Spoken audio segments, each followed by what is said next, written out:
Hey, listen, I hope you enjoy this episode of the Antisocial Podcast. I understand you're probably wondering whose voice this is. So, hello, my name's JB, and I love to write big, heavy riffs with big power metal choruses, and I call it Fierce Deity, which, after you're done here, I invite you to check out. Which you can do by finding me all over social media at Fierce Deity Band, or simply head to fiercedeityband.com. Anyway, enjoy the show. Hey, another week of podcasting, and before we kick into this week's episode, you know what I'm going to say, Patreon. Patreon.com/Andy Dowling. We now have Team Equinoxe. Team Equinoxe has launched. It is in motion. It is flying across the water. Do you know what Equinoxe is? If you don't, go to Patreon. Patreon.com/Andy Dowling. There are Equinoxe t-shirts, and there's a great little community there that are supporting the Antisocial Podcast. All the money that comes in from Patreon goes to covering all the production costs, hosting, gear, getting around town, all the costs and expenses that come into running a podcast, which I've been doing for the past 5 years. So go and check it all out. Patreon.com/Andy Dowling. There is a weekly Patreon-only podcast that comes out every Tuesday morning, 6 a.m. A bit of karaoke, a bit of Equinoxe talk, some really educational and informative stories, some TV adverts from the 90s, just throw some random stuff in there just to keep everyone entertained. And it's probably the best podcast in the world, if you ask me. So go over to patreon.com/Andy Dowling. Go and check it all out. We'd love to have you. Cheers.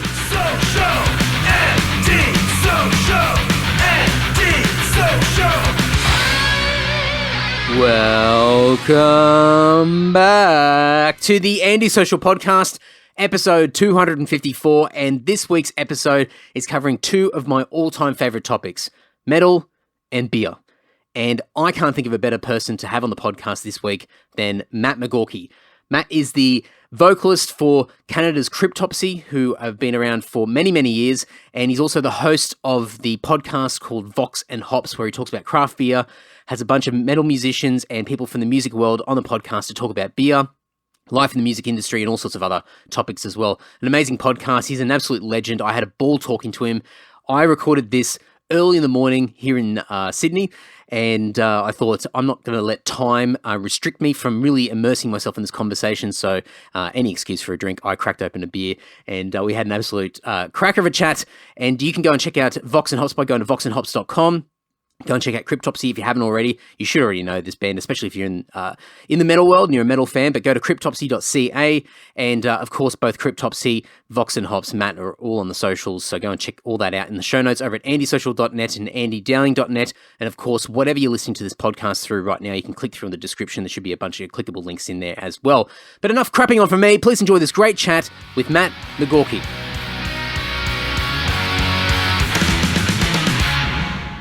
You probably just answered my first question with that sip of water. I was going to ask you what beers are you drinking at the moment?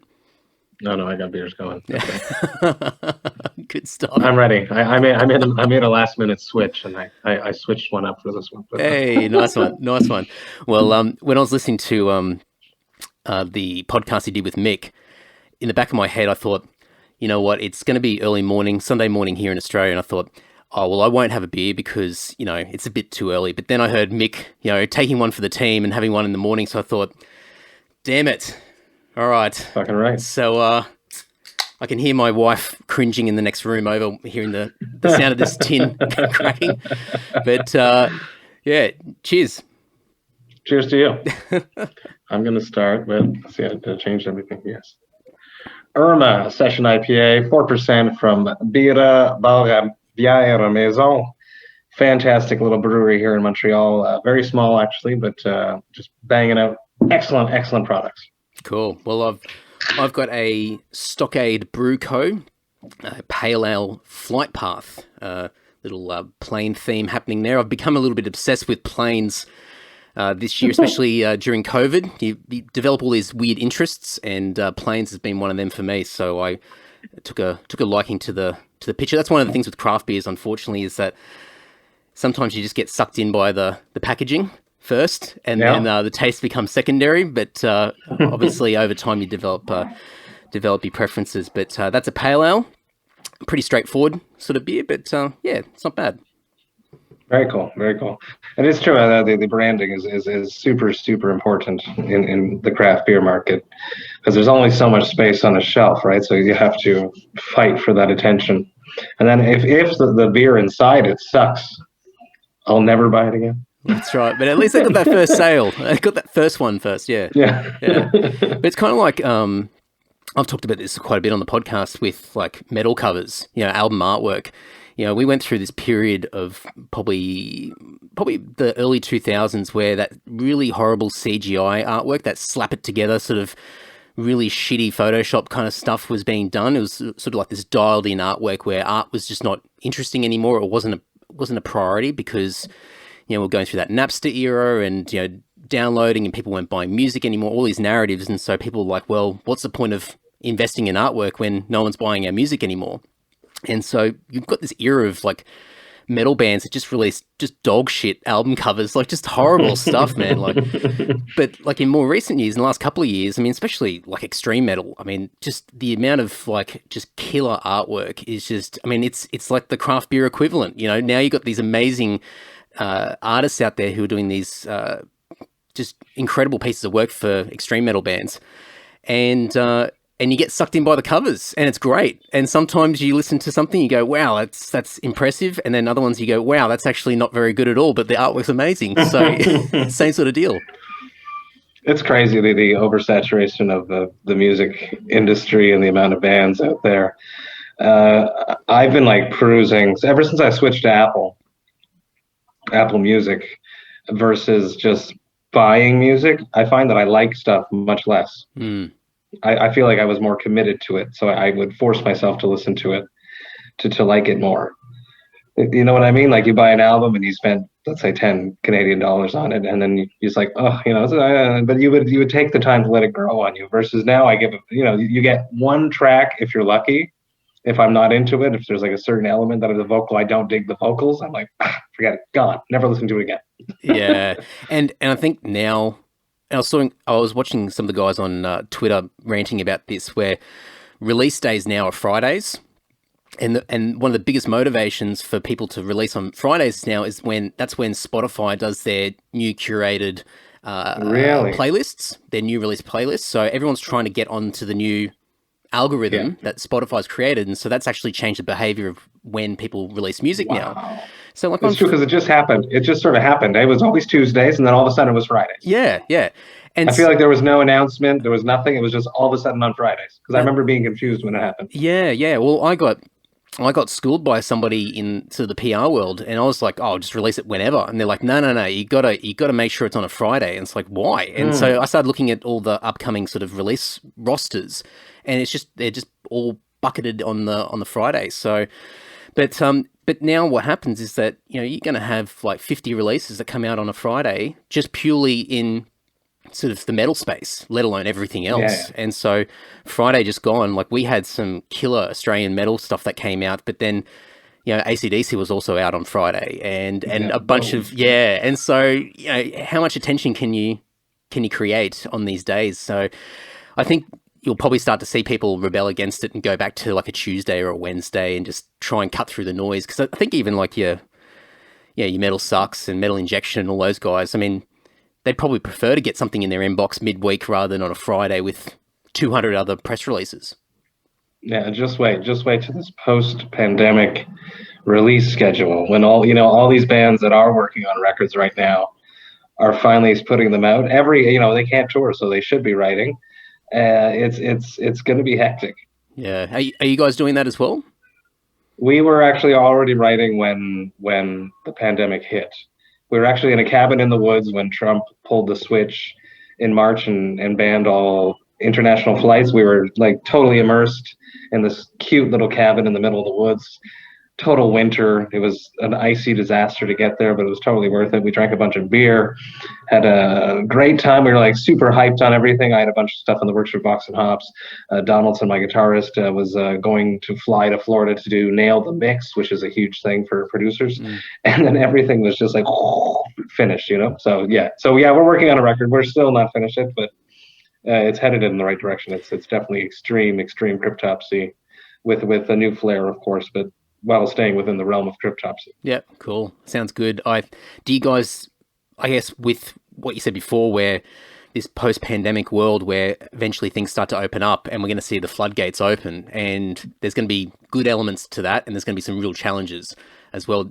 Are you guys sort of thinking about, shit, we've got to really sort of be a little bit strategic about when we do release this, even if we are finished the album, how long do we sit on it to make sure that we're not sort of lost in the mix of noise of just 50 million bands trying to release stuff at the same time?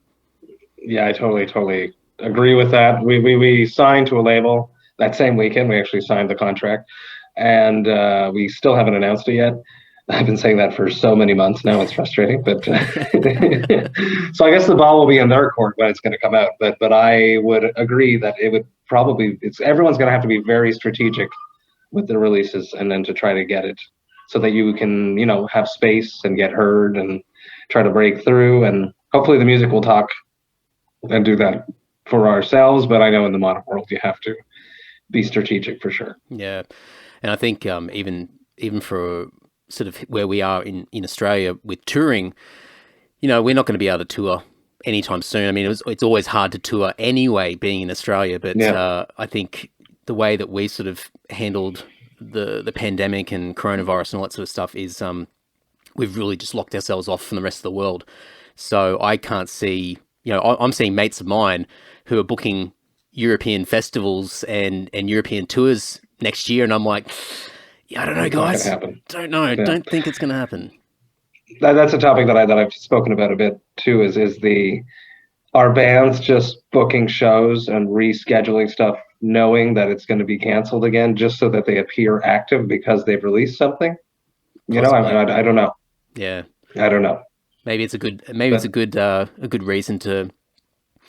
Oh, I hate the word, but creating a bit of content, something to talk about online and getting the noise, the branding out there, and people talking about it. Exactly. And then like my boys in Cattle Decapitation, my bassist plays for them as well. Were on such a high hype when this pandemic hit. They were just flying high. So I hope that they can somehow, when it comes back, just be right there still without having to compete with everything else that came out through the year. So it's just crazy. So I'm hoping that the pandemic doesn't affect the bands that were the statures of the bands that were there. And then there's all these bands that are, to have a festival must be such a nightmare right now, because you want to book everyone, rebook everyone. It just must be crazy. And I think just the contracts, the legalities of it all, just trying to make sure that you're not breaching anything. And even like this year, where all the festivals and all these events started to get cancelled or postponed, there would be a lot of strategic thinking there, because you don't want to be the first one to pull the pin, because you could be in breach. No. So you're kind of hoping that the government does it or something outside. That's exactly what they did. Yeah. That's exactly what they all did. They just waited until their countries banned it. Yeah.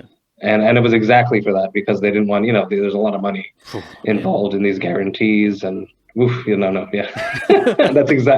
exactly what they did. And certain countries canceled first, like France, so Hellfest was one of the first to go. And then I think it took a while before Wacken pulled the plug.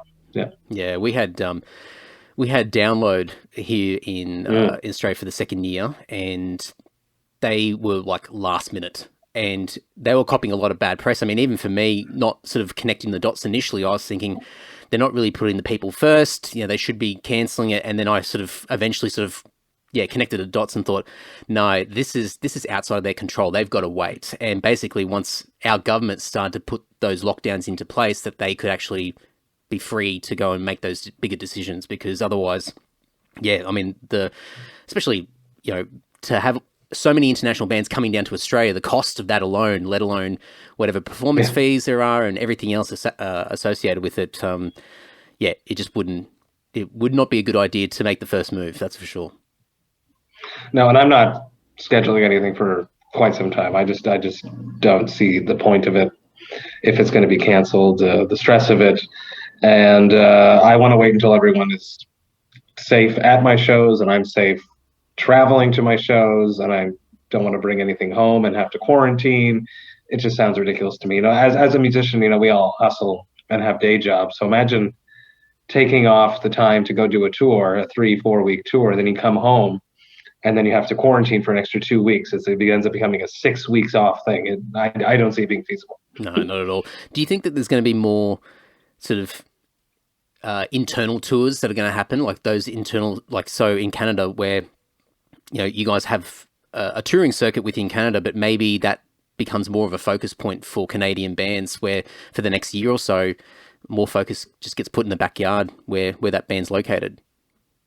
I think so, yes, absolutely. And we got we've spoken about it in the band early on when the pandemic hit, when we were still allowed to do so many capacity venues and stuff. And we have great bands here, like, you know, a Cryptopsy, Archspire, Beneath the Massacre tour would be just amazing, you know, and we could do a full Canadian tour, but it's going to be very difficult. I would still wait until it's completely safe for everyone, because even the promoters, you know, sometimes we have a hard time getting booked on a Monday night in Thunder Bay for a certain amount of money when he can have 100% capacity. So how is he going to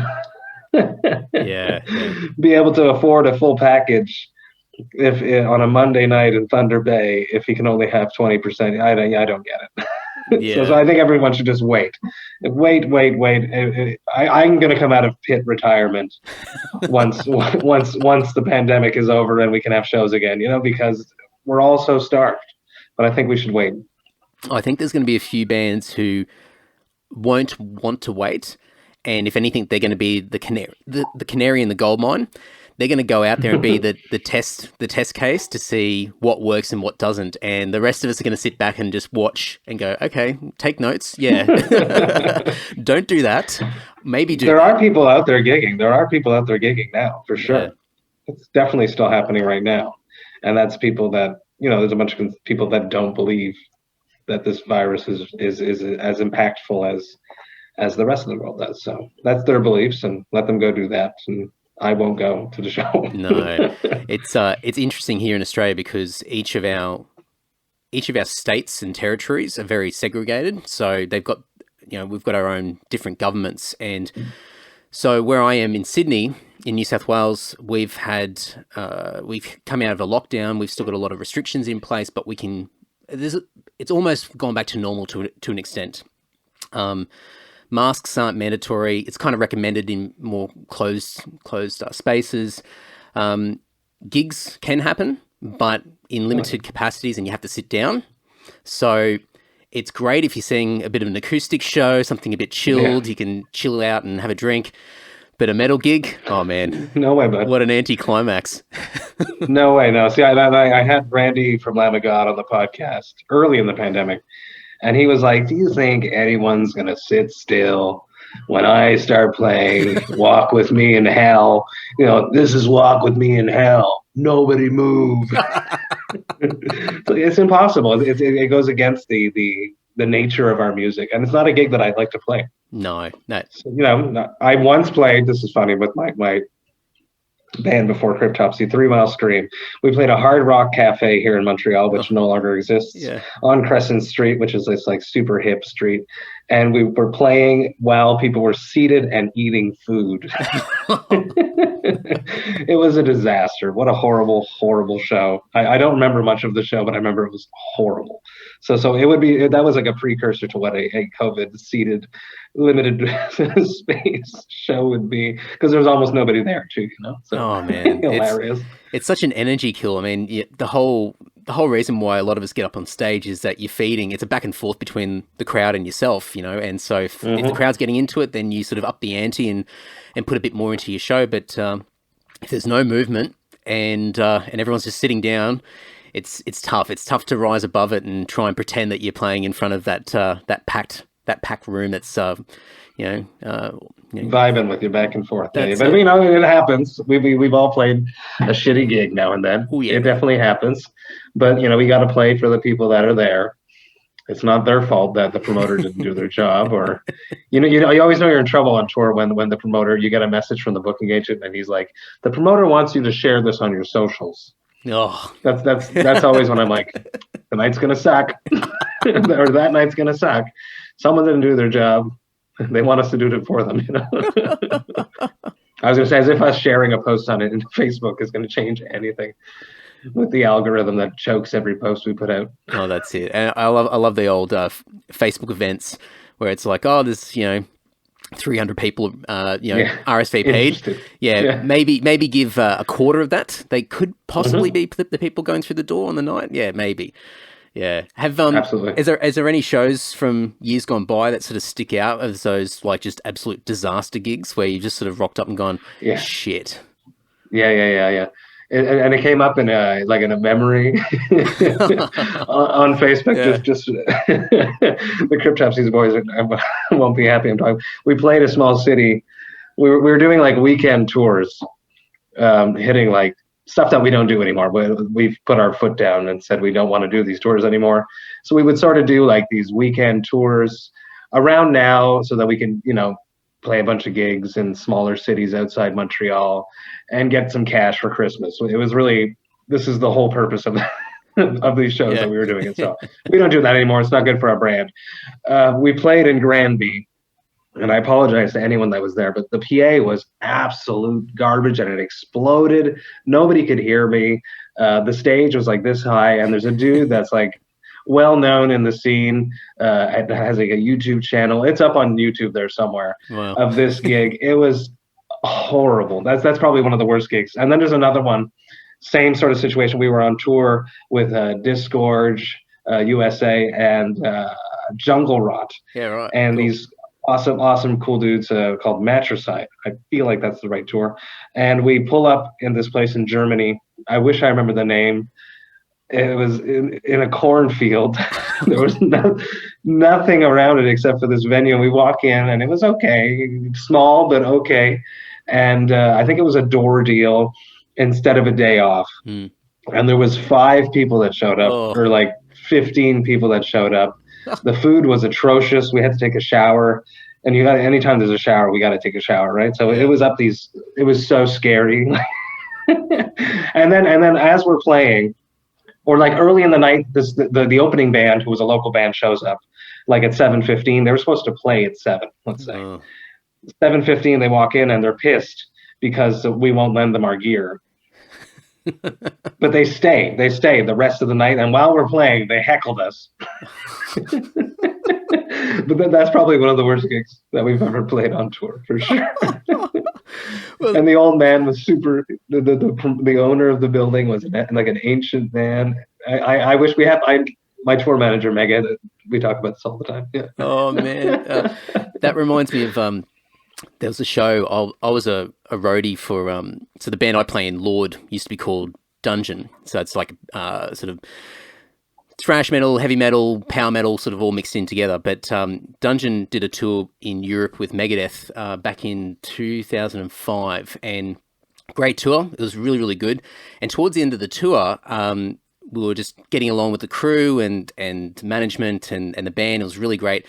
And they said, look, we're going to play this festival in Greece in a few days' time, and one of the bands has pulled out for whatever reason. Do you guys, there's a slot. Do you guys want to change your schedule and go there? And this is like, huge for us, like just amazing. But unfortunately, when we were in Dortmund about a week or so earlier, there was a local German band who lent us their backline. And part of that agreement was that we were going to play a show with them in this little German town. And we just said, no, we've got to keep true to our word. We had to play with these guys. And so we turned down this festival. And we thought we were just, really proud about it. We thought, we're good guys. We're gonna keep our word. So we go to, I think the place was called Wessling or something like that. I don't know where it was in Germany, but we rock up. It's a primary school hall, and there was probably about 5 or 6 people there. That's what made me sort of remember this. And no one was up the front. There was one guy up the front, and he was in a wheelchair. And so he was just the whole time. this guy was just headbanging, and it was just dead. And so afterwards, we just stood around. We were so depressed because we realised what we'd given up to be here, and the band was thankful that we were there. But we said, "What happened? Like, where is everybody?" And they said, "Oh, there's a big German soccer match on tonight. And this is like the final. And we just looked at each other and went, why did you book the show on this night then? And so it became this really depressive sort of end of tour memory where we were just sitting there in this random little German village, just in this empty gymnasium, just going, all right, what do we do now? Drink Pilsners, eat kebab. Yeah, that's right. That's it. And forget. Yeah.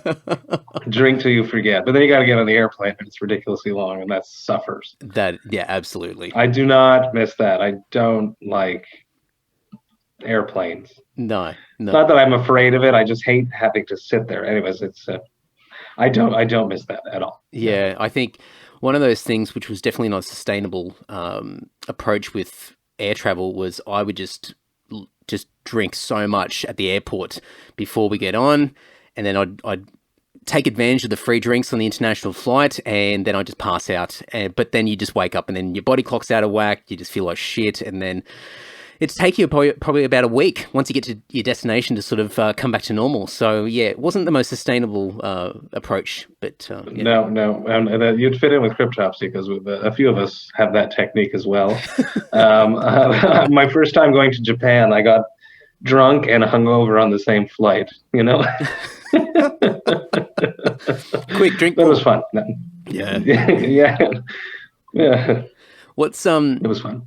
You mentioned earlier about just sort of the changes with the way you guys tour. What's it like? And obviously not 2020 because 2020 is just a different thing altogether. But I guess leading up to this year, what's the dynamic like these days with the band versus maybe 10 years ago? You know, everyone's getting older, different priorities, no doubt, different goals. Yeah, what's it look like? Let's say to 2010, the band was in a very, very, very strange place because it was right after The Unspoken King, which was my first album, which had a horrible reception. People hated it. Yeah. So we were in a deep hole. At that point, I would have just hoped to tour with anyone, just to get out on the road and to try to prove myself. And that didn't happen, actually. We did a few tours to support The Unspoken King. We did Summer Slaughter in 2008. And then we did a Canadian run with Origin and The Last Felony. And then we went to Europe in 2009 with Beneath the Massacre. And we really didn't do much after that. I don't know what the circumstances were around that, why we didn't do much. I wasn't so involved with the whole business side of the band at that point. It was, in my mind, I was still new to the band and I was being respectful to their vision. But over the years, as we've been becoming a tighter knit unit and we're the same longest running Cryptopsy lineup, which says something in extreme metal, you know. Definitely. So we're the four of us have been there since 2011. I want to say, I could be wrong with that. I think that's correct though. The four of us are there. But nowadays we want to choose the right tours. So there's we turn down more tours than we do. So that's you know, an inner dialogue, and not everyone is satisfied with certain decisions, but it's come to points where we get offered these things and I'm drawing like diagrams to see if our crowds actually do make sense together. Does it, you know, because we are a legacy band with None So Vile, Whisper Supremacy. Those are classic albums that inspired many bands. So I like to have like a balance of the old school vibe, but I also want to play to new kids. Yeah. So, you know, Cryptopsy needs a second life, a third life, a fourth life. So we have to start playing with younger bands and more trendy bands, as opposed to just being pigeonholed as that old school death metal band, because that's not what we are. You know, had Cryptopsy just put out None So Vile after None So Vile, which they could have done, but they didn't. They went and wrote Whisper Supremacy, which is a completely different record. Yeah. And then every record onward, it's always an evolution, trying to push themselves to do something different. So we don't want to be. It would never work if we were just pigeonholed as a legendary band that only plays with the Suffocations, who I'd love to tour with, but even Suffocation doesn't do that. Suffocation goes out with Belphegor. Suffocation goes out with a bunch of bands. So I want to have a vision like that, where mixed packages with cool young bands. You know, like I'd love to go out with Imperial Triumphant. I think that would be a very, very cool band to tour with, something different. They're extreme, but they're extreme in a different way. That's what I'm looking for personally. You know, and like a Bell Witch, something completely that makes no sense, but they're so extreme. I'm, you know, going out on doing these tours and I love everyone that I've toured with. I don't want this to be a slap at anyone, but when all the bands sound the same, it's fucking boring for the fans. In my, you know, yes, they're all amazing drummers, but I want some variety when I go see a show. So I would like to offer that to my fans.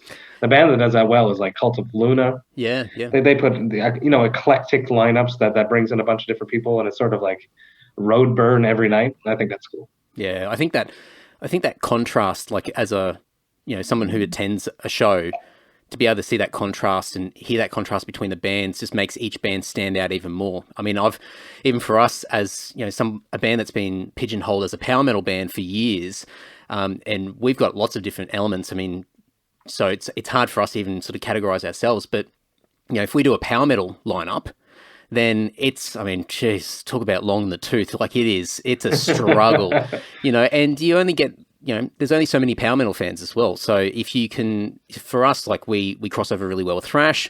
So we get a bit of a thrash lineup involved as well. And that sort of helps bring in a wider audience. And it just makes each of the bands more memorable on the night as well. You want people to walk away and actually recall what they saw. Yeah. You know, not just the same consistent noise all the way through. And then there's that local sound man that blasts the same band in between the bands. Yeah, that's right. Yeah. There's nothing worse than you're changing over and they're putting on my band. It's like, we're about to play that song. It's really? That's happened. Do you find that you're the more, hang on, let me reword this a little bit better. Do you find that you are one of the people in the band that pushes the band more so than the other guys? You're like sort of the motivator, the one who wants to push the boundaries and get out there, you know, because I would assume you're probably similar age to me, sort of mid to late 30s. Exactly, yeah. Yeah, so for me, my band is really driven by the four of us, and it sort of goes in waves. Yeah. If one of us is sort of like in a slump motivational wise, someone always comes around and steps it up. So Flo is the sole remaining. He's not even an original member, but he's been there for. He was there when they changed the name to Cryptopsy, but there was a band going before Cryptopsy under a different name, and he is Cryptopsy. So we will never replace him. We could never replace him. So he is the essence of Cryptopsy still. So he is, everything goes through Flo. He always has the final word. He's very democratic with us and offers us a space for discussion, but it is his band at the end of the day. And we have it took many years for all of us to finally accept that it is our band too. But we know that Flo has a big opinion and a big final say in what happens with Cryptopsy. Chris Donaldson, absolutely, our guitarist, knows what Cryptopsy is. It took him a long time to get out, you know, to finally start writing Cryptopsy and not feeling like an imposter, trying to imitate Jean Levasseur. So he's been working on that. It's like a self growth thing, because I love you, Chris, but you're extremely insecure, and you know that. But he's doing quite well with all that. And then Ollie has a very creative mind, our bassist, that comes with a lot of very interesting ideas. I just tend to be. I have a lot of ideas, and I just throw ideas at the wall, and whatever sticks. A lot of the times it comes late at night. I've been drinking a few beers, and that's where a lot of my ideas come from. And I'm like, wouldn't this work? I think this would work. And I just throw it at the guys. Sometimes they say, Matt, you're crazy. Other times it works. But I just scream into a microphone. Just like last night about my idea that I threw Chris last night. I came up with, we're doing a Cryptopsy collab beer with this local brewery here called Kanawagi Brewing Company.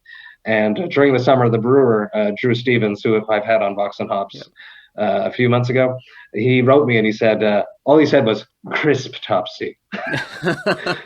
so I was like, I'm in, because I think it's cool. And I like his brewery, and I think that they're extremely underrated. They make amazing beers. And if I could work with them, I would love to do that. So Donaldson's not too into the Pilsners. He wants a hazy New England.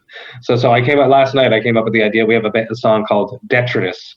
So I would love to do a collab beer. I know with who I'm planting the seeds now, and with this amazing brewery, and I want it to be a beer where they could like team up with like a local bakery and get like all of the discarded pieces of the breads. So it's detritus, and you get all these like cast off things that would have been thrown away that you can put into the beer.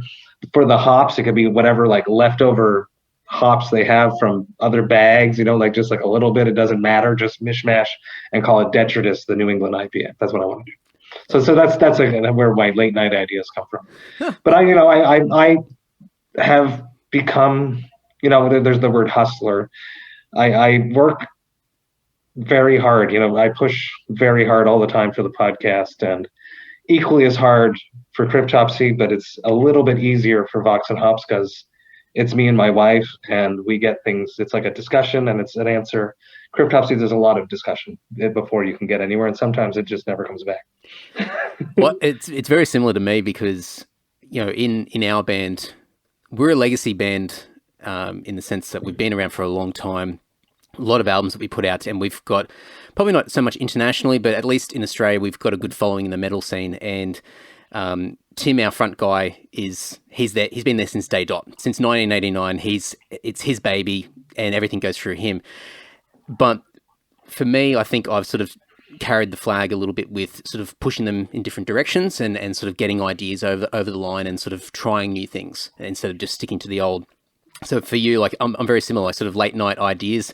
We've got a Slack group chat, and so that gets absolutely abused by me, where I'll have way too many beers, and I'll be like this, the next greatest idea, and I wake up the next day and I can see someone's replied to it and going, I don't really know if that makes sense, and I'm like, oh yeah, true, actually. a bit of sober reflection, actually, yeah, it probably wasn't the best idea after all, but for me, like what I noticed is that, yeah, in the band, we've definitely got to get a lot of people to agree, and sometimes that takes a longer period of time because you've got to get the buy-in, you've got to convince people, and you might have to go in multiple directions, or go in different paths that you weren't expecting to eventually get to the answer that you want or the outcome. And that was kind of the reason why I started my podcast, years ago. It was just something for myself where I had control over what I wanted to do. If I had a stupid idea, then I could just execute it, and then, I'd pay the price if it was shit, but I wouldn't have to, answer to anybody else. So it's interesting to see what you've been doing over the past couple of years with Vox and Hops, like just, being able to create something your own, like on your own, separate to the band, where no doubt that's helping the band and the band's helped you with your podcast. It sort of coexists. Absolutely. And I started the podcast really because I knew I'd be jealous. I know myself very, very, very well. And Ollie had told me over the summer, he's like, Matt, Cattle Decapitation wants me to join. I said, of course, do it. It's amazing. That's huge. Do it. But in my mind, I'm like, because I know that he's going to go do amazing things and I'm going to see him. And it's like when I see my friends, new tours being booked, when there was tours, I'd be like, motherfucker, that's awesome. I'm so happy for you, but why isn't it me? So Flo had just told me that he was starting Ultimass with David Vincent on vocals. I was like, oh, that's awesome. And Chris always has his studio going and it's doing amazing. So I knew that there'd be like a little bit of a lull in the Cryptopsy world, which it really didn't happen. And actually, we ended up touring a lot. So I was like, okay, I need something that's mine. And that's when Vox and Hops really, really, really started. It worked out perfectly, no doubt, especially this year where you already had something. You had something you were immersed in, and you could just keep that going, and you weren't reliant on all the external things that many of us in bands had to rely on: people, venues, traveling, all that sort of stuff. Podcasting, you can keep chugging along and doing your thing. I think it's one of the only things that actually did better in the industry. And you mentioned that being in Cryptopsy helped. Absolutely, because at the beginning I just wrote my friends. I was like, hey, do you want to be on my podcast, which I'm starting? and they'd say yes. So I'd have a chat with them and put it up on the internet, and that was that. And on the opposite side, Vox and Hops has Cryptopsy because, we got the collab beer. The record deal that we signed came from a conversation through Vox and Hops. Yeah, wow. It's many interesting things have been like coming back and forth through the two. And it's I remember the day I was super depressed when COVID hit, because I had I was sponsoring a tour, Devastation on the Nation. I had these craft beer parties where I had brewers that had brewed specific Vox and Hops collab beers for the parties. It was very, very cool. And I was super depressed that nothing was happening. I had never done online interviews. It was something that I didn't imagine could happen. I started doing a little bit before, because I was doing interviews with metal brewers from around the globe. Okay. So that I dabbled in a little bit, but I wasn't comfortable with it yet. So I did a work meeting, and I was sitting there with 26 people on Zoom, and I was like, I can do this. This works. I can do it. And I just started writing people. I still have a list in my phone of my COVID interviews. I have titled it "An Early Morning on the Toilet" list of people that I wanted to talk to, like a dream list. So I just started writing people that I knew that I hadn't had a chance to, either hook up with in person with them on tour, or when I'm on tour, bumping into them. I just started writing people and bands that I liked, the small bands that I liked, notably like Herod from the UK there, a band that I just loved. I just cold called them. LLNN is another one. I just cold called them, and it just started working. So I just kept pushing, and I was doing so many. I was like, okay, I guess I'll release 3 episodes a week. Why not? Let's just do it. And I just kept pushing.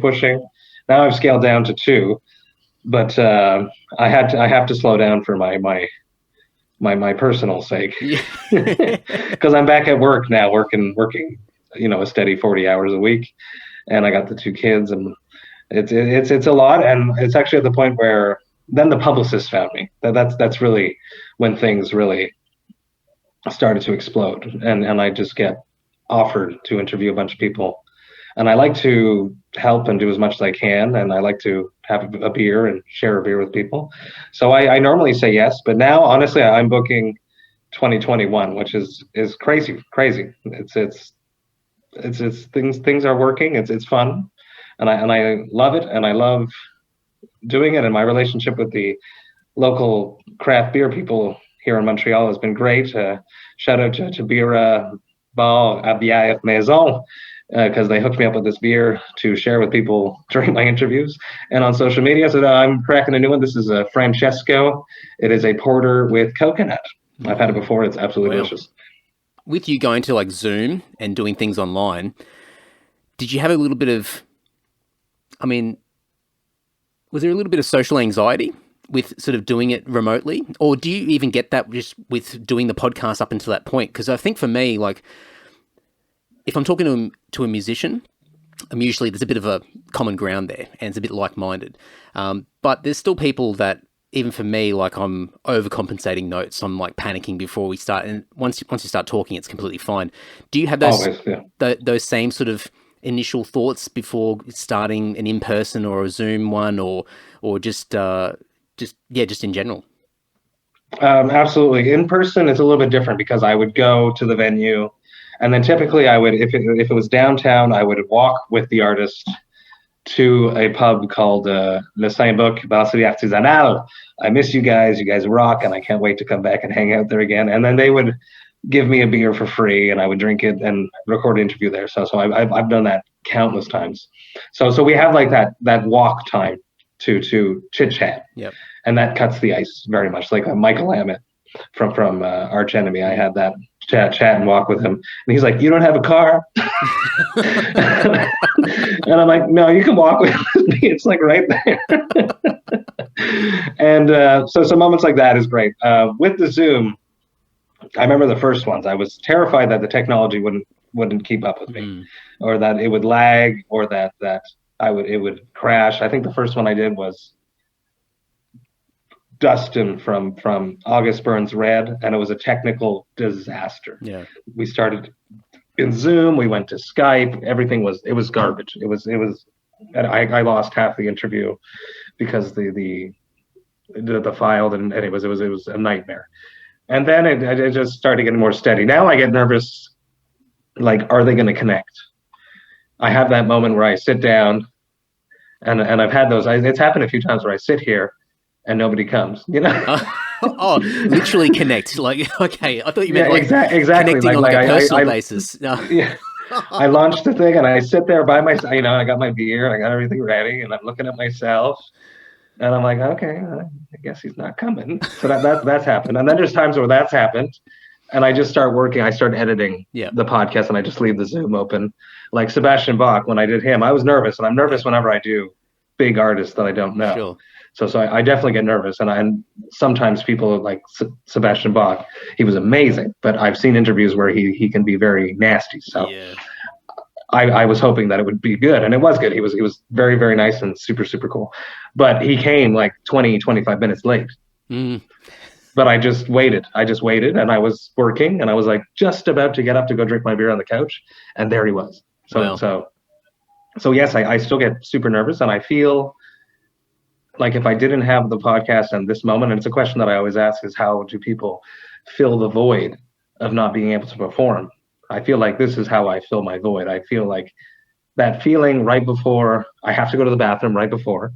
It's like the same thing before I step on stage. That last stupid pee that I have to do when I don't even have to pee. You just go there, you squeeze out 3 drops. I do the same thing before these interviews. Yeah, I'm exactly the same. It's silly. But it's a beautiful thing. I'm very, very lucky that I still have this to compensate, because I can only imagine all these artists that have nothing. They must just have a bunch of pent up aggressivity and angst to get out, because we get a lot of stuff out.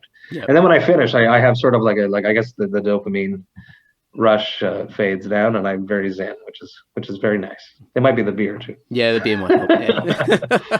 No, I hear you. But then sharing a beer with someone too is very. I feel like having the beer, and when I do these things, is crucial, because it's really sharing something together. It's even better when it's the same beer, but just the fact that we're having a drink together really makes a conversation flow just really zen. Yeah, no, I agreed. And I mean, that's a big thing that's missing, or has been missing for the past several months, this year, where, especially for us, I mean, I think it's anywhere, especially with musicians, that sort of a little bit of that drinking culture, but it's the social aspect of it, where you could be in a bar or a pub or in a beer garden and just chill out and just talk a bit of shit for an hour or so and drink a few cold ones, and it's great. Like, there's nothing, I mean, I shouldn't say there's nothing better than that, but it's pretty damn good, and this is probably the next best thing, while we can't, mingle and hang out together, then having a few beers virtually is as good as it's going to get. So, and it definitely makes it easy. We gotta love it. Yeah. Which is why I started my Thirsty Thursday virtual hangs. Yeah. Those happened during the pandemic, where on every Thursday I would just open up a Zoom link. It's really started out just organically. I invited a bunch of Vox and Hops alumni to come hang out with me, and then I opened it up to the public to say, come hang out with me and my friends, and some people that have been on the podcast, come hang, it's like basically come backstage with me, and let's drink some beers and ask each other some questions and do like a roundtable discussion. So it really grew crazy fast, to the point where there was times I had 40 people there, and there's couples there too, so it was like 50 people. And now I have like just a diehard group of people that still do it. I only do it once a month now that I come, because it was becoming a bit much with work and the world opening up again. There's like a Facebook group that's opened out of it, but they still hang out every Thursday if I'm there or not. And it's like being in a bar. It's like I have a group of friends around the globe. There's people from the Ukraine, from Mexico City that hang out every week to drink beer, but it's like going to their pub.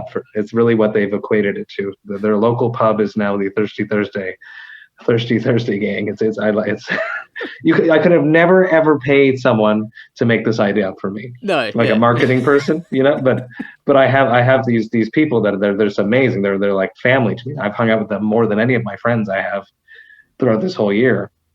And I know that when I'm going to go on tour and I'm going to come through Boston, I'm going to be hanging out with Evan, and I know that when I go to Kiev, I'm going to be hanging out with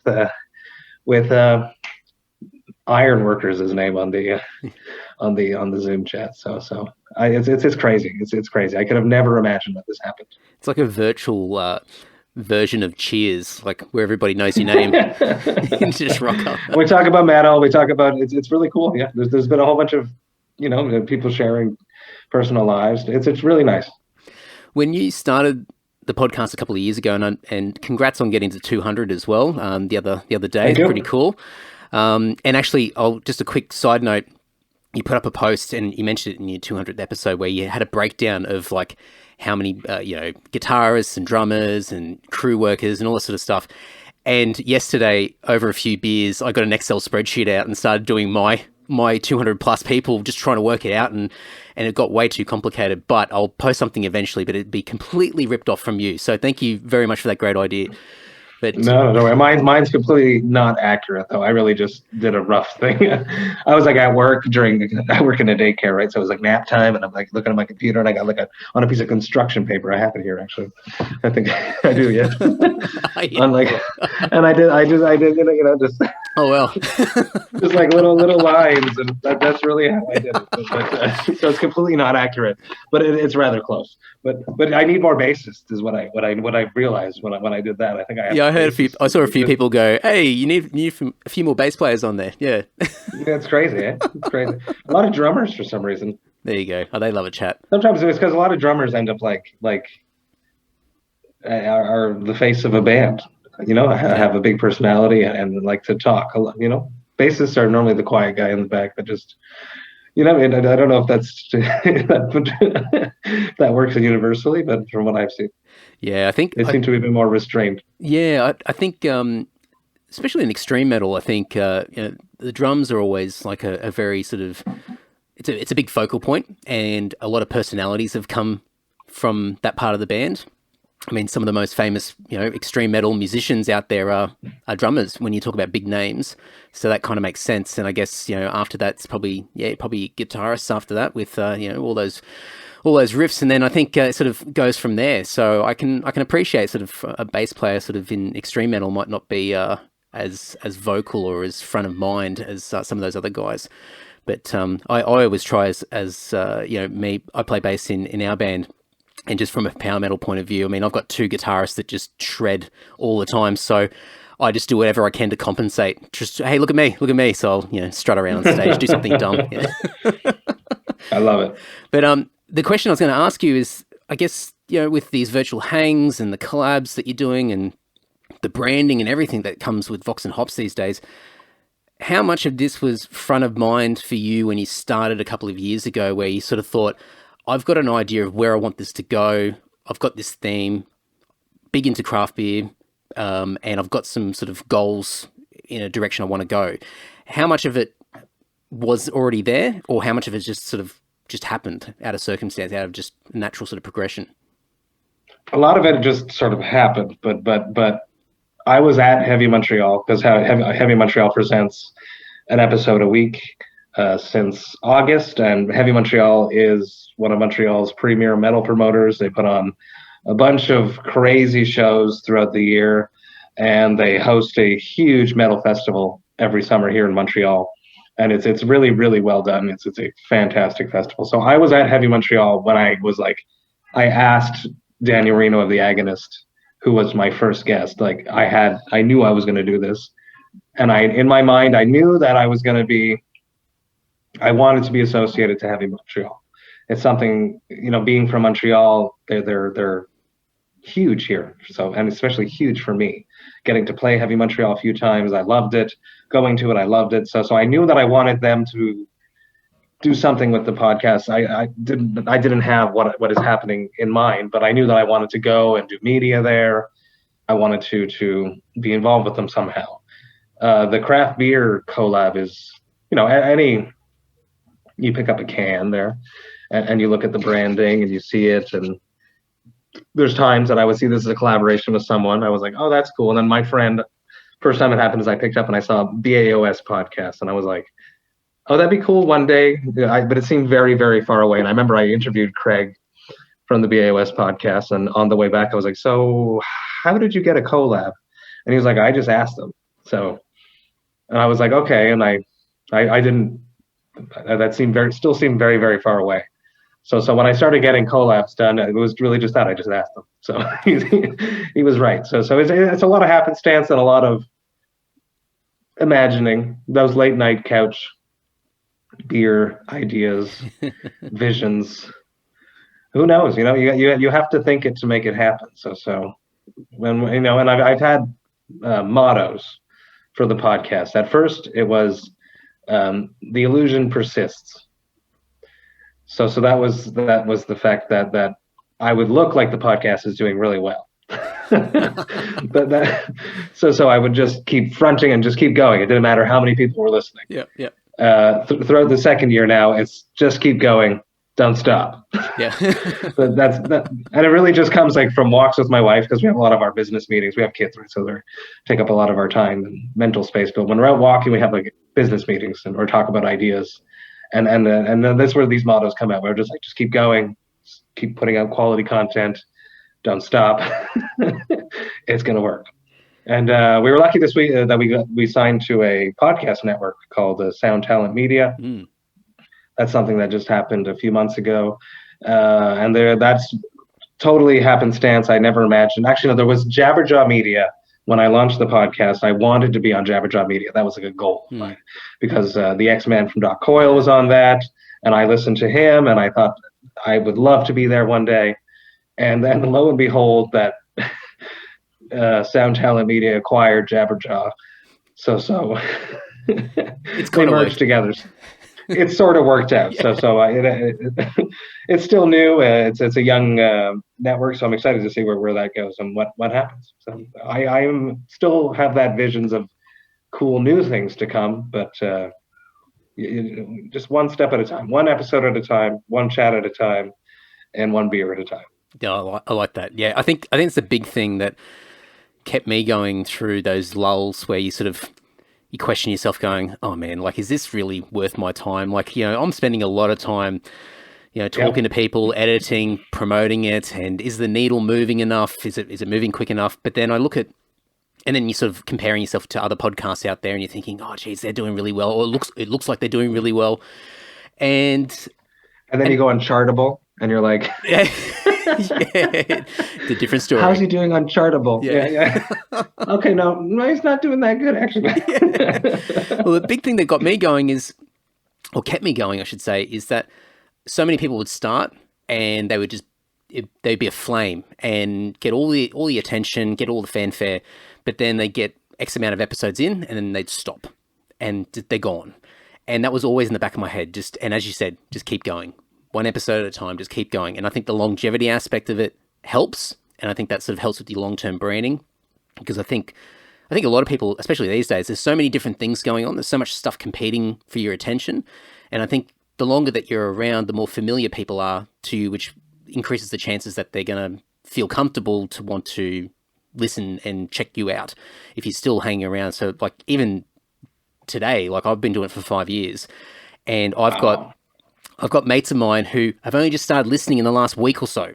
They've gone, oh, look, I finally gave it a listen. I'm like, are you fucking kidding me? Like, you're meant to be my mate. Like, listen to an episode, please. I've done a couple hundred, jeez. But that sort of... There must be someone you like. Yeah. You obviously don't like me. You obviously don't like me because you would have listened to it. But you're bound to have had someone that you liked on the podcast. Yeah. But I mean, and then the silver lining, looking at it in a bit more of a positive sort of mindset, is it sort of gives me the reassurance and the excitement that there are always people out there who are ready to start listening, and you haven't exhausted it. When you think that you've hit this sort of plateau, and you can't break through, there's always something around the corner. And so just doing the episode each week, or however many episodes, or just continuing on, being consistent is I think probably one of the bigger ingredients. I don't think it's a lot of science. I think it's just a case of persistence and just keep doing it. Mm-hmm, absolutely. And who knows if it's even this podcast but will work for us, but us building a brand, building a name for ourselves, and we start some new podcast, who knows? Yeah, absolutely. Do you find it challenging in the podcasting space when you're dealing with those more press-related, publicist-related interviews that you do with artists that are on that sort of press run where they're doing lots and lots of different coverage? Because that's something for me where I really pushed away from it to begin with. I didn't want to be the 20th caller and having to do the last interview or the first one, or having a time limit and potentially asking the same question that the last 15 people have asked as well. Have you sort of, how have you approached it? Has that been a challenge?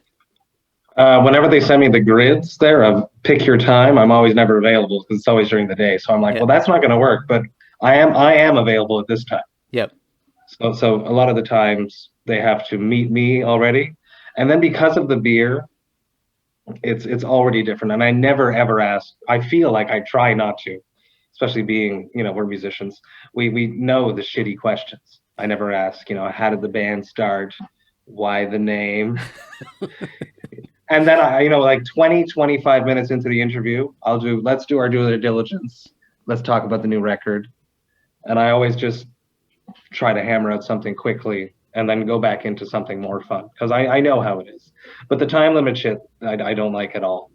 I don't enjoy that whatsoever. So no. And I feel like I always try to frame it's not about the album, it's about the person I'm talking to. Yeah. And everyone likes talking about themselves. So well, that's it. I think, and I mean, the things that I've discovered is usually out of learning more about that person and going, hey, that person's really cool. And then I'm motivated to actually go, well, what are they doing? What are they involved with? And then there might be a plug at the end or a link or something like that. And then I'll go and check out their music. And I would never listen to their music any other time. But I've listened to this person and I've connected with them through an interview. And I go, hey, they sound like a really cool person. So I'll give their music a shot. Oh, hey, that music's actually not that bad after all. So that's always what I've had in the back of my mind, rather than being a purely, hey, you're only here to plug your album and let's just talk about your album and that's it. Because there's only so much you can talk about without repeating the same questions over and over again. And I'm so maybe a little bit too sensitive to it, because I've become really paranoid that I'm going to ask a question that has been asked before. I'm like, oh, I hope I don't offend you. Or I say something where you're going, oh, I've told the story a million times. And it's like, oh, damn it. I can sort of tell when a person switches into, it's like autopilot, like answering. And when it happens, I'm like, okay.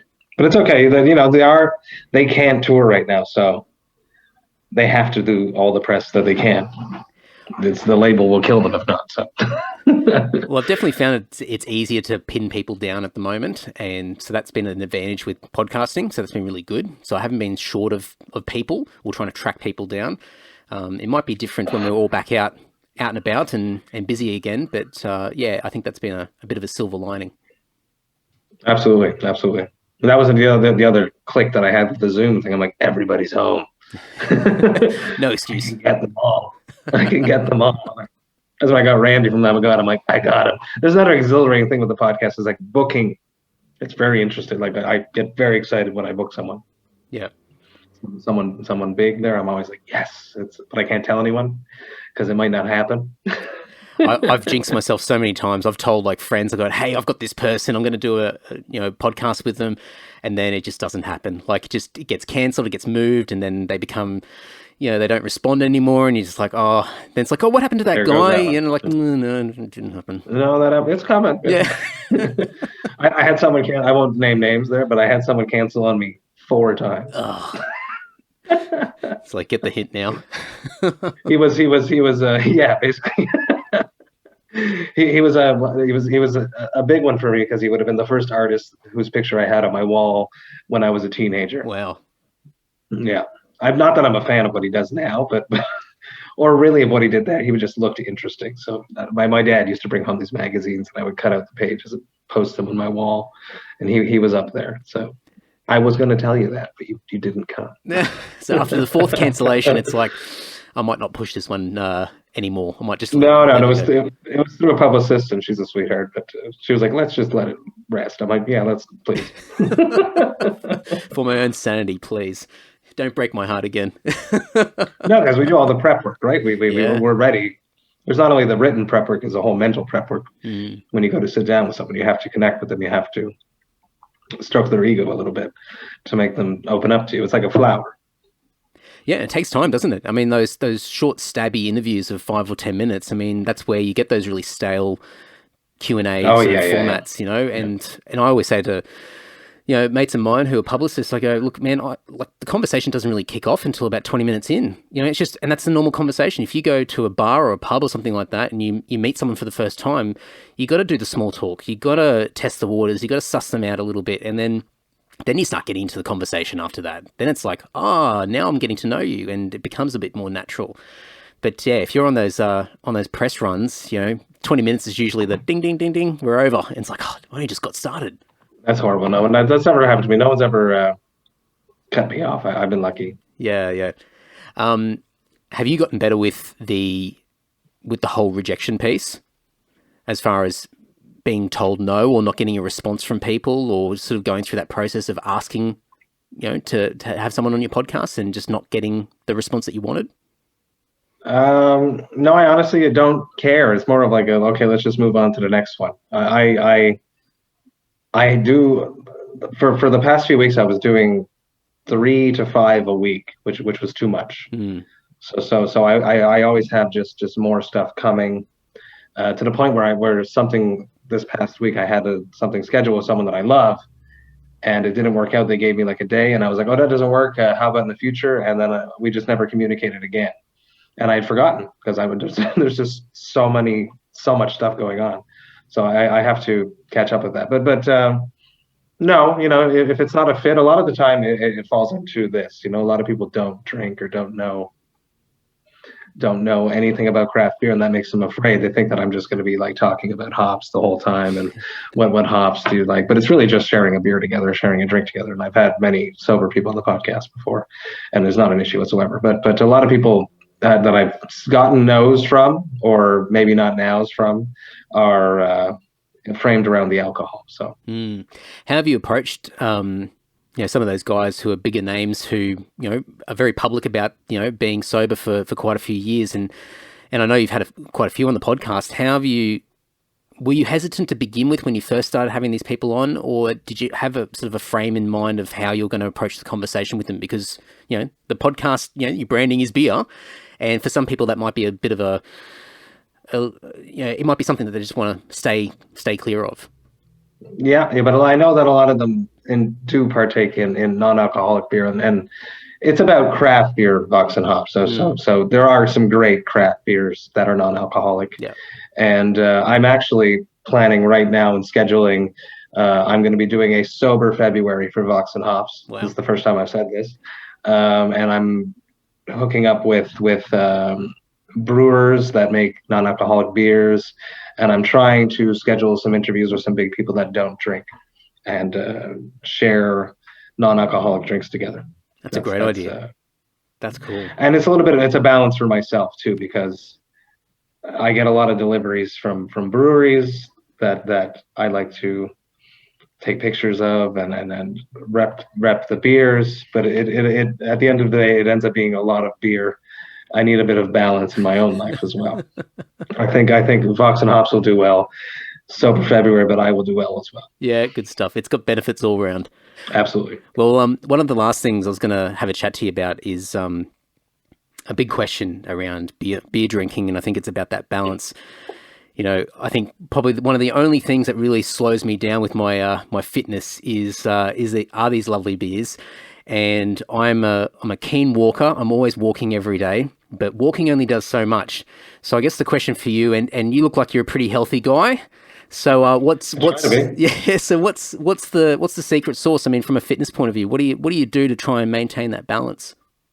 See, I have a slogan. I'm actually in the process of waiting for a merch design. Yeah. I'm going to do workout clothes, and the slogan is "Fight the Hops." Nice. Which is funny because the hops is not what makes you fat. It's the malt and the sugar from the alcohol, but it still works. But fight the hops works. I love it. So I fight the hops. I work out every day. I take one day off a week. I do some weight training. I do the typical one element a day. Today was biceps. I got a pull-up bar in the room. I'm a vegan, so that helps a lot, a lot, because you're just eating a whole food, plant-based diet is really what I practice with my family, and that helps a lot. I walk a lot. I was biking to work, just trying to move as much as I can so that I can drink. but it's difficult and it's not working. During the pandemic, everyone puts on a little weight during COVID, and I'm fighting that off. That's for sure. Yeah, I think that's been a challenge this year for a lot of people. Just a lot of idle time sitting around, and sort of almost being allowed or being given permission to have a few extra drinks because we're all that and comfort food. Yeah, absolutely. It's the uncertain times. We don't know what the hell is happening. We'll just eat to make ourselves feel better. Yeah. Oh, yeah, definitely. While drinking, and then if I was like finished drinking, and my wife made popcorn. I'm like, well, I got to have another beer with the popcorn. Of course. I can't have water with popcorn. It just, that idea, that never crossed my mind. Having a water with the popcorn. No way. Like, I got to have the other IPA. I have to because it's salty and it's going to be so good. But a glass of wine never crossed my mind. Well, the walking part for me has been, exactly the same as you, where that motivation is really just to give me license to continue enjoying beers, and that's been the motivator. And I've never been an exercise guy. I've been so bad with it, and walking for the past year has been a game changer for me. But it's almost like a habit creator, because I know that walking alone doesn't do a lot. It might maintain some stuff, but it might not really sort of push, move the needle a lot. But it's opened my world up a little bit more to go, all right, I can actually do quite a bit, and it doesn't have to be a big time-taxing thing. And the more I do the good things, then the more beers I can have and enjoy. So it's sort of like, now it's all connecting. Now it's making sense to me. Like Pavlov, just ringing the bell. Yeah. Ding, ding, ding, ding. But I used to walk a lot too. I really did a lot. With the kids, it's a little bit different there. But we used to do we got Fitbits. Yeah. Before Fitbits were cool. Just the little, not the watch situation. We have like the original Fitbit. Cool. when it happened, and that changed my life, honestly. Actually, yeah, really. I used to wake up every weekend and go we have a subway station near my house, and I would do the stairs because I wouldn't hit my stair goal on the weekend. This is before I had a podcast, and I had time to do things like that. But I used to do that 100%. Absolutely true. Yeah, I do the 10,000 steps a day thing as a bare minimum, and it's amazing how much effort you need to actually put in just to get the 10,000. I thought, it can't be that hard, and it gets to 8 p.m. at night and you've only done 5,000. You're like, oh geez. So either I go for a walk outside or I pace around at home and grab a book or listen to a podcast, try and get those steps in. I've done that. I've done it. I've done it, and I came to the point where I knew this place to that place is this many steps. Yeah. And that place to that place, I get off an extra station early to go to work. But now I just don't have the time to do that anymore because I have 2 kids and a podcast and a band, and every minute of my life is scheduled. Well, at least you're doing other things now to maintain that sort of fitness level. Anyway, have to. Yeah, have to. Yeah, cool. Have to, because the beers won't drink themselves. No. All right, man, I'm going to wrap it up. Where should people get started? Where should they start just to kick into the Vox and Hops journey or the Cryptopsy journey?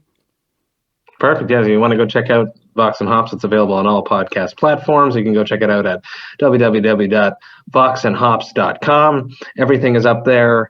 All of the episodes are up there. If you want to start with one that's just wild and fun, you can start with Sebastian Bach, who we mentioned earlier. He was unhinged in the best kind of way.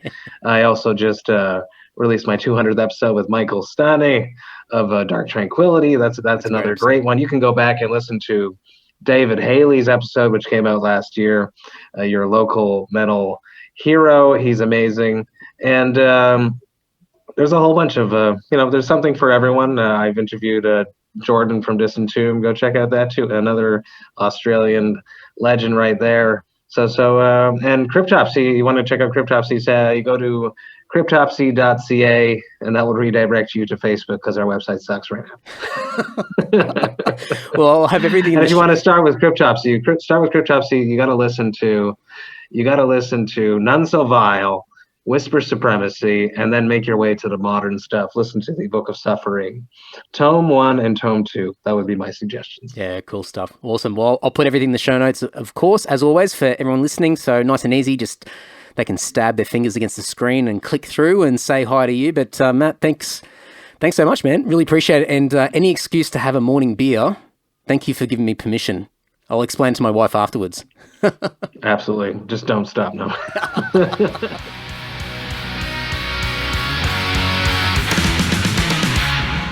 Alrighty, now you're listening to this podcast through a podcast player or on YouTube. And what I would suggest doing, or what I'd recommend doing, or what I'd like you to do, is to type in Vox and Hops, Vox and HOPS into your podcast player, whether it be Apple, Spotify, Google Podcasts, Overcast, Stitcher, whatever it might be, or into YouTube, type in Vox and Hops as well, and go and subscribe or follow and support the podcast and download a couple of episodes and give it a crack. There's been a bunch of Aussies that have been on the podcast, as we spoke about, a bunch of dudes in the extreme metal world there, so you can go and check out those guys. And a lot of big hitters in the metal world have been on Matt's podcast. So go and support him. Go and check out the show notes over at andysocial.net and andydowling.net. There'll be a bunch of clickable links in there to all the social media platforms that Matt's on. Go and follow and all that sort of stuff and give him a bit of social media love. And reach out to him. Go and say hello and go say, hey, Matt, heard you on Andy Social. Fucking loved it. I love a beer. I love metal, so I'm going to listen to you as well. And I'm sure he'd be stoked to hear from you. And I say this all the time, and I know I'm a broken record, but go back and find those podcast episodes that you absolutely loved when you listened to. Over the past 5 years, 254 episodes in now, there have been so many amazing conversations, so many amazing people that have been able to jump onto the podcast that I've been fortunate to be able to talk to. And I reckon some of these people would be absolutely blown away to know that even though it's been 1 year, 2 year, 3 year, 4 years, and 5 years since some of these people have been on the podcast, just to know that people are still listening to these conversations even today, I think they'd be absolutely amazed to know that the gift keeps on giving. So go back and message the people who are on episode 2 or episode 7 or episode 15 or 28 or 43 or 65 or whatever it might be, 137 and 182 and 212 and whatever. I can't remember who's on all those episodes. I'm just throwing numbers out there. But episode 2 I know for sure is Andrew Craig. And I reckon if you really want to inflate Andrew Craig's ego, go back and listen to that episode and then go and message him and just say, hey, I just listened to you on episode 2 of Andy's podcast and you're amazing. Thank you so much for the great episode. He'd be tickled pink. So go and do that. If anything else, that would amuse me. But please go back. It's a great way of just giving back to these amazing people who've given me and you all hit their time to be on the podcast. So I know I crap on about that quite a bit, but I'm really big on that rather than anything else. Like this next thing I'm going to talk about, which is Patreon. Yes, of course I want you to join Patreon, but it's never as important as giving back to the guests that have been on the podcast. But after you've done that, come and join me on Patreon, patreon.com/Andy Dowling. It is the easiest way, apart from all the social media love and the subscribing and the following and all that sort of stuff, to be supporting this podcast. It's probably one of the more effective ways to directly invest, because you're enjoying these podcasts. You're going to get more podcasts in the future and hopefully getting a lot out of it. So I guess it's a bit of an investment. It's a great way to back the podcast and back me and back what I do. And support starts from only $1 a month. It's dirt cheap. It's a set and forget little thing. You won't even notice it coming out of your account each month. And there are additional tiers if you want access to the podcast that comes out every Tuesday morning, Sydney time, 6 a.m. And that's a bit of fun. I do a bit of karaoke. I've got a segment called Planes, Trains and Andymobiles where I talk about all these weird contraptions from around the world, weird stuff that I've never heard of myself. And I share a little bit of information, a bit of interesting did you knows about some weird contraptions from around the world. I've got a story that I talk about, something I've learnt about on the internet, something I've been digging around, or I found myself in some weird YouTube rabbit hole and I found some weird out there story that I'll share with everybody on the podcast. And I talk about what I've been reading, what I've been listening to, what I've been watching. I talk about some podcast stuff, and it's all broken up with a bunch of classic ads from years gone by as well. So it's a bit of an audio experience, and I think it's highly entertaining because, well, I entertain myself really, and I think the people that are on Patreon get entertained by it as well. So come on over and join me. I do a whole bunch of stuff on Patreon. I want to build it. I want to make it bigger and better.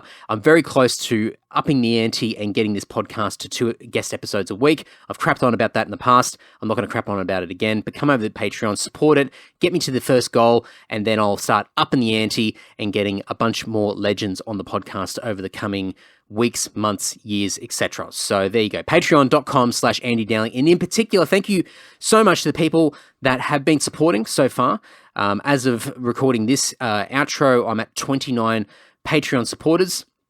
And they, the support that they've been giving me is massive. The money that's coming from these legends is directly contributing to production, hosting, editing. That's production. The gear, so updating just silly things like leads and cables and batteries and all sorts of shit.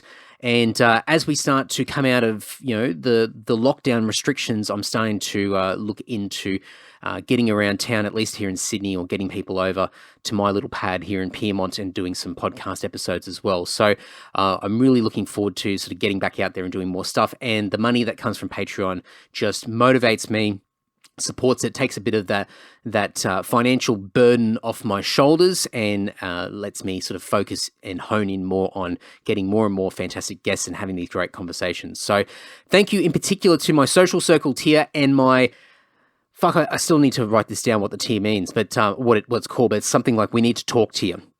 So my $10 tier and my $20 tier a month, like these guys are legends. So now, just a disclaimer, you can join from $1 a month, as I mentioned before, and there's also a $5 tier as well. So $5 and above gives you access to the Patreon podcast episode.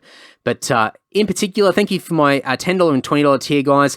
Andrew from Perth, Mick G from Sydney, Ash from Deniliquin, Dan from Dapto, Rod from Rayleigh in North Carolina, Liam from Brisbane, Chris from Sydney, Brendo from Leeton, Tim from Canberra, James from Brisbane, and Christian from Canberra and Patrick from Canberra, who are my $20 supporters, absolute legends, all of you. And thank you to everybody that's on the $1 and $5 tiers. And I think even Tom from Melbourne is on a $2 tier because he just thought, well, why not be different? So there you go, not complaining. So thank you so much, folks.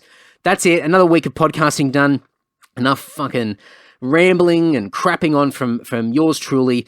Next week's guest is a first for me, actually. I had a mind blank. I didn't even know who was coming on next week. Next week's guest is a first for me. Someone in the sporting world, and it's not basketball. Fucking there you go. Now that's a bombshell. That's a new one for me. A really cool guest. I'm looking forward to sharing this one. It's a sporting code that I am not familiar with whatsoever, but this person's an absolute legend, and I'm really looking forward to sharing this one with you and some really important topics that we can cover as well in the chat. So there we go. I'll drop those hints and leave it at that. So until next week, folks, take care and ta-ta.